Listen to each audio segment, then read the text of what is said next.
Vive la France! Et oui, la France est à l'honneur en ce début de saison de MotoGP. Salut YouTube, salut à toutes, salut à tous, j'espère que vous allez bien. Nouvelle vidéo aujourd'hui. Et si vous suivez un petit peu l'actualité de ces derniers jours, l'actualité sportive, vous avez sans doute vu passer ce résultat. 2 Français aux 2 premières places d'une course, ce n'était jamais arrivé dans l'histoire du MotoGP. Et on va débriefer ensemble cette course qui nous a donné tant de frissons. C'est parti! Dimanche dernier, les MotoGP étaient sur le circuit de Losail au Qatar pour disputer la 2e course de la saison au Grand Prix de Doha. Après la première victoire de la saison pour l'Espagnol Maverick Viñales à bord de sa Yamaha, c'est son compatriote Jorge Martin qui a décroché la pole position, le meilleur temps des qualifications la veille avec sa Ducati Pramac. Le pilote espagnol devance son coéquipier Joan Zarco, auteur d'une magnifique prestation le week-end précédent avec une 2e place. Fabio Quartararo de son côté s'est classé 5e et partira donc en 2e ligne. A noter que la légende de ce sport, Valentino Rossi, à 42 ans, a signé le 21e chrono de la séance de qualification la veille. C'est le pire résultat de sa carrière, lui qui a disputé plus de 300 courses en MotoGP.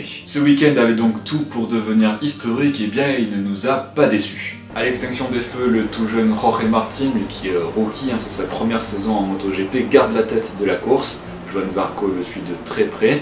On remarquera aussi le superbe envol du portugais Miguel Oliveira ici avec sa KTM.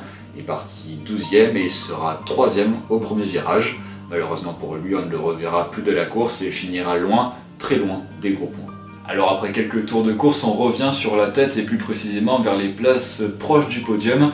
Et ça se bataille beaucoup entre Joan Mir, le champion du monde en titre, et Jack Miller, le pilote australien de chez Ducati. Ça chauffe beaucoup entre les deux pilotes, beaucoup de friction et ça se touche même ici en ligne droite. Un contact qui aurait pu être ultra dangereux mais heureusement plus de peur que de mal.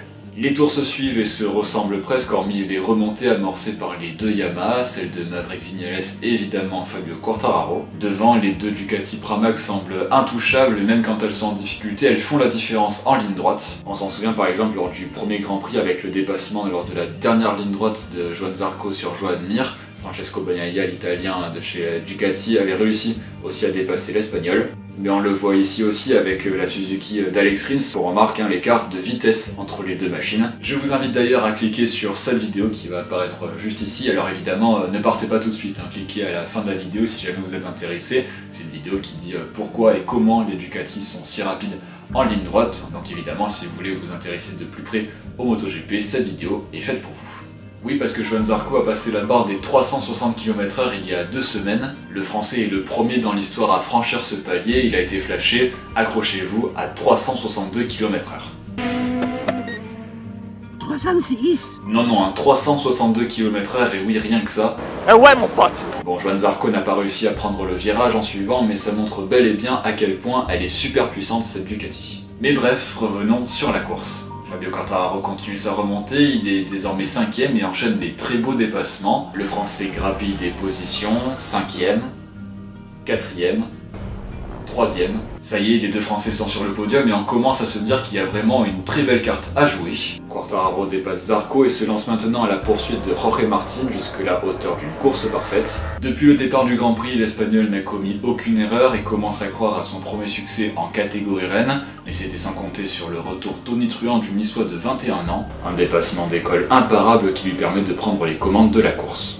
Alors à ce moment-là, 1er et 3e, on signe tout de suite, ce n'était pas arrivé depuis 1954 avec Pierre Monneret et Jacques Collot à Reims. Mais voilà, Zarco va subir les assauts de Viñales et va finir par craquer. Non. Il ne craque pas du tout puisqu'il va même doubler dans le dernier tour son coéquipier à quelques virages du drapeau à damier. Jorge Martin en interview a justifié d'ailleurs ce dépassement en estimant que Zarco joue le général plus que lui et qu'il était inutile pour lui de se bagarrer pour la 2e place dans le dernier virage, sachant qu'il pouvait faire tomber les 2 motos. Déjà, le podium était amplement mérité pour le jeune espagnol, mais en plus, il a fait preuve d'une grande maturité tout au long du Grand Prix. Un grand bravo à lui, et évidemment, on lui souhaite très bonne continuation. Mais ce que l'on retient, ce n'est évidemment pas la 3e place de Jorge Martin, ce sont bien sûr les 2 Français aux 2 premières places. Fabio Quartararo s'impose devant Joan Zarco, une première historique pour la France depuis la création de la catégorie en 1949. Jamais une course ne m'avait procuré autant d'émotions, de joie bien entendu en si peu de temps. Autant la victoire de Pierre Gasly l'année dernière en Formule 1 m'avait donné beaucoup de frissons, autant là on a vécu des sensations incroyables jusqu'au drapeau à damier. 2 Français pour un doublé monumental, une seule chose à dire, bravo et chapeau aux artistes. La Marseillaise n'en sera que plus belle et la fête plus grande encore. A noter que les 10 premiers se tiennent en 5 secondes 382, soit près de 3 secondes de mieux que le précédent record. et le top 15 à moins de 9 secondes. Le record culminé auparavant à près de 15 secondes et c'était déjà au Qatar mais en 2019. Tout cela pour vous dire qu'on est loin, très loin de pouvoir oublier ce Grand Prix. Pour terminer avec les chiffres, c'est le 50e podium de Johann Zarco dans sa carrière, le 9e en MotoGP, mais aussi la 4e victoire pour Quartararo à quelques jours de ses 22 ans. Bref, tout semble sourire aux Français en ce début de saison 2021. Au classement général, tiens donc, ce sont deux Français aux 2 premières places, Johann Zarco grâce à ses 2 deuxièmes places devance Fabio Quartararo et Maverick Viñales. Prochain rendez-vous ce week-end pour le Grand Prix du Portugal sur le circuit de Portimao, avec le retour tant attendu, ça y est, ça a été officialisé sur son compte Twitter ce samedi, de l'octuple champion du monde Marc Marquez. Avant de conclure cette vidéo, je ne pouvais pas ne pas parler de ce qui s'est passé en Moto 3, la 3ème division si vous voulez, quelques heures auparavant. Si vous avez un nom à retenir, c'est bien celui-là, Pedro Acosta. À 16 ans, le pilote de chez KTM a réalisé un exploit, oui, celui de gagner un Grand Prix en partant des stands. Et oui, Acosta, comme 6 autres pilotes, devait s'élancer de la voie des stands pour conduite irresponsable la veille lors des essais. Cela ne l'a pas empêché de combler l'écart avec les hommes de tête alors qu'ils partent avec 5 secondes de retard sur ceux qui prennent le départ depuis la grille, ce qui est énorme, surtout en Moto 3.